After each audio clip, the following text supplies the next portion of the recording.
He represents 500 million Europeans at global summits like the IMF and the G20. He's Europe's top directly elected official. His signature enacts laws which affect all of us, and he's well placed to become the new head of the European Commission. Yet how many of us even know his name, and how would he describe himself? What kind of guy are you?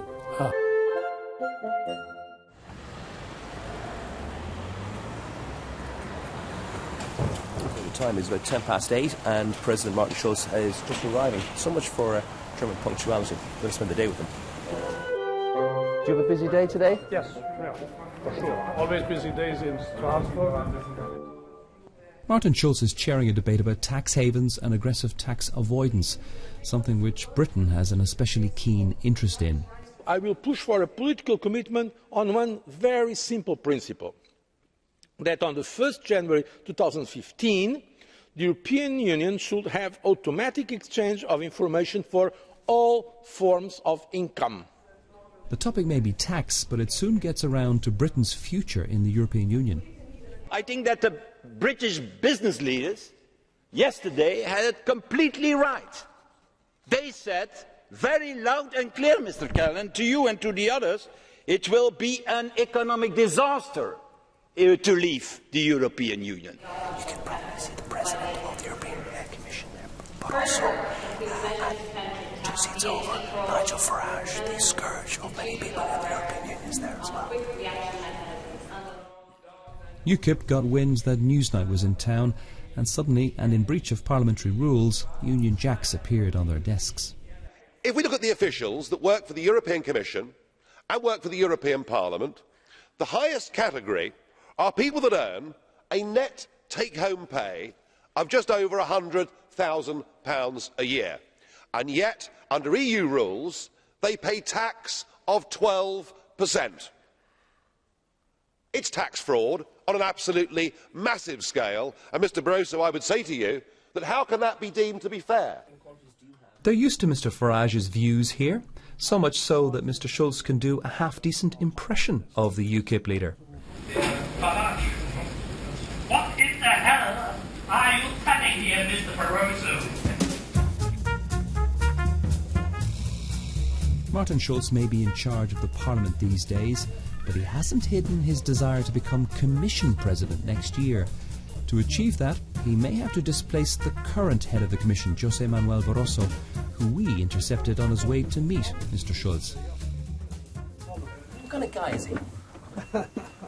Look, I'm not prepared now to make a kind of a... Oh, well, I mean, we're doing a profile on the guy. I just want to see, I get the impression that he's a man of strong opinions, and who will defend those opinions. Yes, that's true.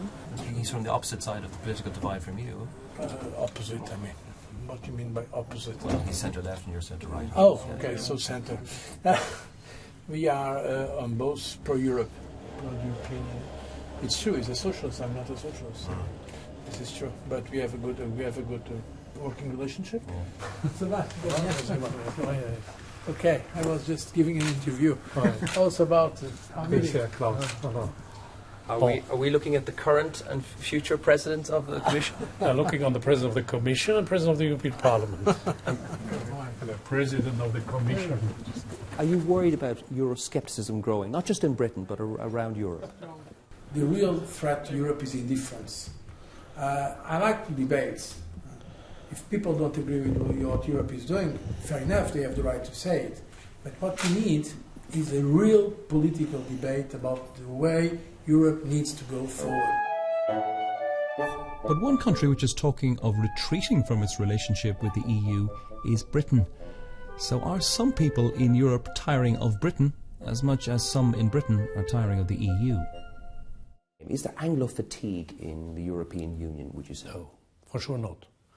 I think the overwhelming majority, like me, of citizens in the European Union, members in the European Parliament, we want to see UK as a full-fledged member of the European Union, active within the European Union, and we honour the enormous contribution of UK to the success of the European Union in case UK is engaged. And therefore there is no Anglo fatigue. There is perhaps a Euro fatigue in UK.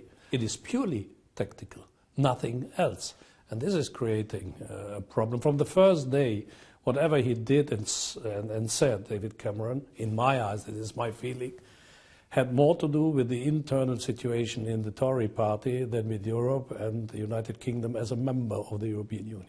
There's an existential question over the European Union and the Eurozone for the first time ever, that it may not survive, that it may break up. If such a currency will fail, the political project behind the currency will fail as well. And therefore we should be very prudent. In some of the member states of the European Union, 50% of young people younger than 25 years are unemployed. This is a shame, unacceptable in the richest continent of the world. And therefore, yes, I understand that people are angry. But is this a result of European integration, or is this a result of a very poor fairness in distribution of the richdom and welfare within the European Union? What kind of guy are you? We know about your political background. We know, what kind of person are you? If you were to describe yourself to someone who just met you. Yeah, that's difficult to describe yourself.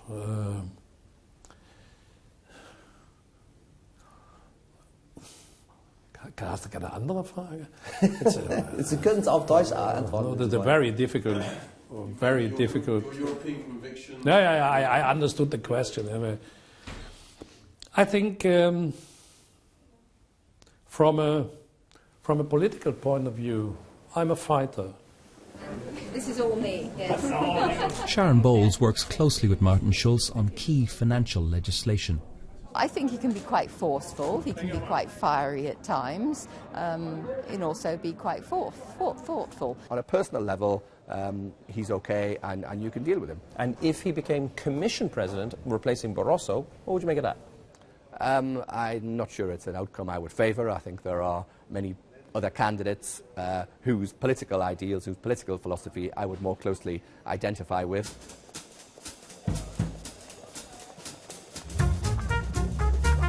Mr. President, the end of a long day. Not yet. So 10 hours after he arrived in Strasbourg, Martin Schulz leaves for a flight to Brussels to address Europe's 27 national leaders.